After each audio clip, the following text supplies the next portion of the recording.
Answer, vou falar inglês. And thank you particularly to Marcus. And all I'm going to do is just say a few words about that nature of exchange. But Liz and Susie are going to talk about what actually happens when that exchange takes place.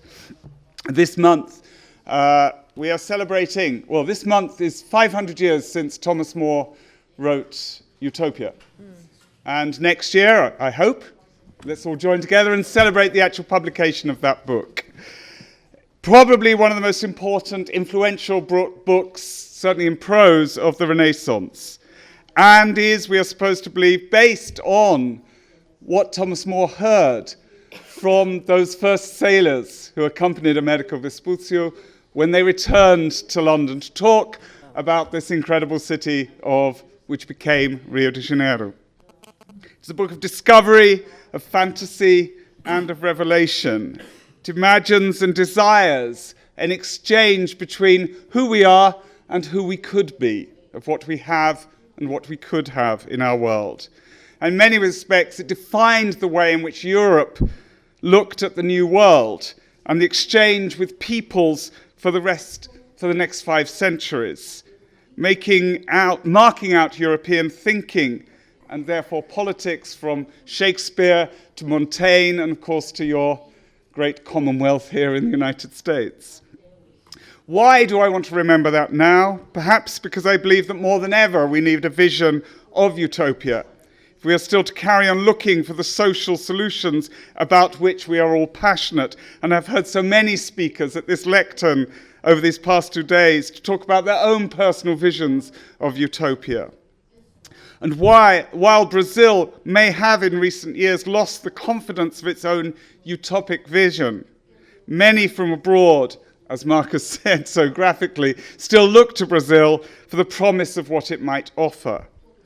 For much of the last 24 years, I've been visiting, working, now living in Brazil, and much of that time I've been part of that search, discovery, exchange. But I want to start just briefly, not in Rio de Janeiro, but in Rio Branco, in Acre, and a moment when I took David Lan, who was the director of the Young Vic, but now the director of your cultural centre at the World Trade Center at Ground Zero. And what did he see when we went there? Quadrilheiros, a group of young people rehearsing the quadrilha. I'm not going to talk about what the quadrilha is, but those were young people between 15 and 29 from Rio Branco's poorest communities. In many respects, you could say that they were the periphery of Brazil. Acre is one of the Amazonian states, right at the top of Brazil. Young men and women, nenéns probably, from the poorest of those communities there, self-organizing 4 nights a week, 8 months a year, in a place of violence, in a place of stigma. As Larry Diamond said so graphically yesterday, these are the young men and women who in so many ways are disconnected, often humiliated in wider society, but their own social organization around culture is within popular arts, not with drug gangs, not armed violence, and certainly not Al-Qaeda. And what struck me, and I think David Lan, this was not a project or a program. These young people are not objects of a process that they do not control, but it was a cultural form and activity that is part of the way in which their community is safer. What did they bring? Beauty. What did they find? Excitement, competition, cohesion. But they also found risk, precariousness, and they sought survival. They insisted. They persisted. They searched for and had the right to be authentic. And anyone who's seen the way in which gender is bended in the most traditional manifestations in Brazil will know how complex that authenticity and authentic nature is within popular culture in Brazil. What did David Lan see that he wanted, which is what Marcus raised? What have these Brits seen that they wanted in these cultural forms in Brazil?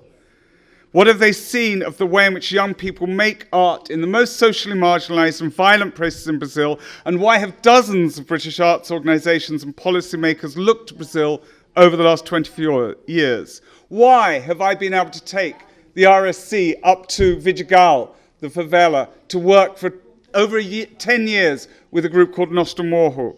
Why did the Barbican Centre and the South Bank Centre for 6 years take Afroreggae from Vigário Geral to their main stages? Why did Spectáculo, an incredible organisation that works with young people in graphic design in the favelas, why did they have an alliance with the Victoria and Albert Museum?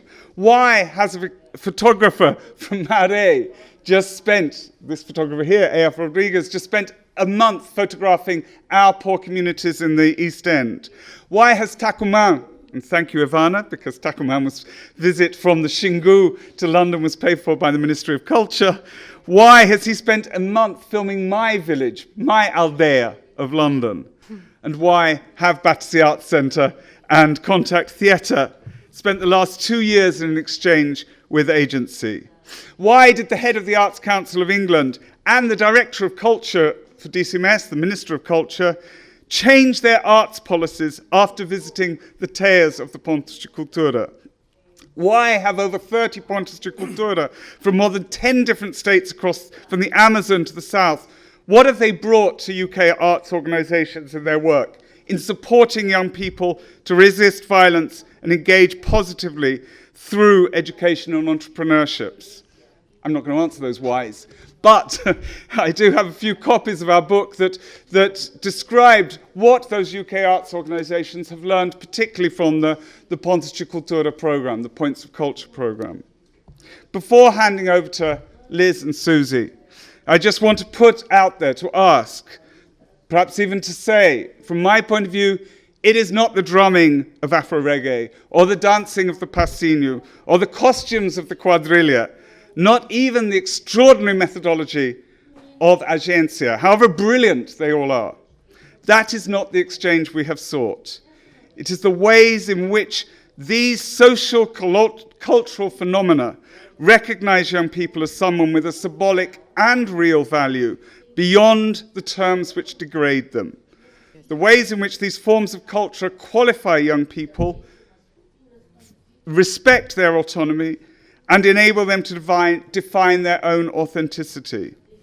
And because these UK arts organisations are already committed to this, they are already seeking it, but they have not completed that task, nor have they resolved it, nor have they achieved this process. And because Marcus can also acknowledge that he has not completed that, therefore they can exchange. And it is in our capacity for mutual exchange between the UK and Brazil that we can genuinely learn from each other. And that has become our utopia. And before I hand over, I just want to quote from Antonio Abujanra. He's one of the great directors of Brazil who died yesterday at the age of 82. He set up a group called the Fugidos Privilegiados.